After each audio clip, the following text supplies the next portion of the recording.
ಕಾಮಗಾರಿ ನೆಪದಲ್ಲಿ ಹಾಳಾಗುತ್ತಿರುವ ರಸ್ತೆ, ಕಣ್ಣಿಗೆ ರಾಚುವ ಧೂಳು, ಇದೇನಪ್ಪ ರಸ್ತೆ ಎಂದು ಅಳಲು ತೋಡಿಕೊಳ್ಳುವ ಜನರ ಆಕ್ರೋಶ.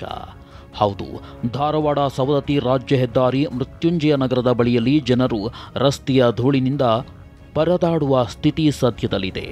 ಮನೋಜ್ ಜ್ಯುವೆಲರ್ಸ್ ನಲ್ಲಿ ಚಿನ್ನ ಖರೀದಿಸಿದವರಿಗೆ ವಿದೇಶ ಪ್ರವಾಸದ ಅವಕಾಶ, ಜೊತೆಗೆ ಉಡುಗೊರೆ ಮತ್ತು ಬೆಳ್ಳಿ ನಾಣ್ಯ. Manoj jewellers, Koppikar road, Hubballi.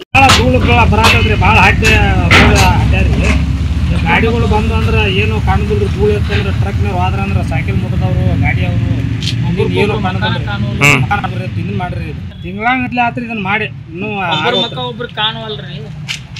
ನೋಡ್ರಿ ಧೂಳು ಹೇಳು ಸಂಕಟ ಇದ್ರಿಗೆ ಬಂದ ಗಾಡಿಗಳು ಹೊಡೆದು. ಕಾಮಗಾರಿ ನೆಪದಲ್ಲಿ ಹಾಳಾಗಿರುವ ರಸ್ತೆ ಕಳೆದ 1 ತಿಂಗಳಿನಿಂದ ಸುಧಾರಣೆ ಭಾಗ್ಯ ಕಾಣದೆ ಜನರಿಗೆ ನರಕವನ್ನ ತೋರಿಸುತ್ತಿದೆ. ನಿತ್ಯ ಸಂಚರಿಸುವ ವಾಹನ ಚಾಲಕರು, ಬೈಕ್ ಸವಾರರಿಗೆ ಕಣ್ಣಲ್ಲಿ ಬೀಳುವ ಧೂಳು ತೀವ್ರ ಸಮಸ್ಯೆಗೆ ಕಾರಣವಾಗಿದೆ. ರಸ್ತೆಯಲ್ಲಿನ ಧೂಳು ಜನರಿಗೆ ನಿತ್ಯ ಕಿರಿಕಿರಿ ಉಂಟು ಮಾಡುತ್ತಿದೆ. ಧೂಳಿನಿಂದ ಜನರಿಗೆ ಉಸಿರಾಟದ ತೊಂದರೆ ಸಹ ಉಂಟಾಗಿ ಕೆಲವರಿಗೆ ಎದೆನೋವು ಕಾಣಿಸಿಕೊಂಡಿದೆ. ಈ ಕುರಿತು ಸ್ಥಳೀಯ ಜನರು ತಮ್ಮ ಆಕ್ರೋಶ ವ್ಯಕ್ತಪಡಿಸಿದ್ದಾರೆ. ಮನುಷ್ಯರು ಅಡ್ಡಾಡುವಂಗಿಲ್ಲ, ಇದರ ಬದ್ರ ಗಾಡಿ ಬಂದ್ರೆ ಯಾವ ಗಾಡಿಗಳು ಕಾಣುವಂಗಿಲ್ಲ. ಹೆದ್ದಾರಿ ಐತ್ರಿ ಇದು ರೋಡ್.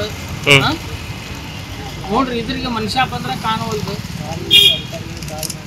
ಯಾರು ಅಧಿಕಾರಿಗಳು ಬಂದಟ್ಟು ದಯವಿಟ್ಟು ಹೆಲ್ಪ್ ಮಾಡಿದ್ರೆ ಚಲೋ ಆಗ್ತೈತಿ. ಇಷ್ಟ 1 ತಿಂಗಳಿನಿಂದ ರಸ್ತೆ ಕಾಮಗಾರಿ ಹಾಳು ಬಿದ್ದ ಹಾಗೆ ಬಿಡಲಾಗಿದೆ. ಇದರಿಂದ ಏಳುತ್ತಿರುವ ಧೂಳು ಸಾಕಷ್ಟು ಸಮಸ್ಯೆಗೆ ಕಾರಣವಾಗಿದೆ. ಇನ್ನಾದರೂ ಅಧಿಕಾರಿಗಳು ಎಚ್ಚೆತ್ತು ಈ ರಸ್ತೆಯನ್ನ ಶೀಘ್ರದಲ್ಲೇ ದುರಸ್ತಿ ಮಾಡ್ತಾರಾ ಕಾದು ನೋಡಬೇಕು. Manjunath Kavali, public next, Dharwad.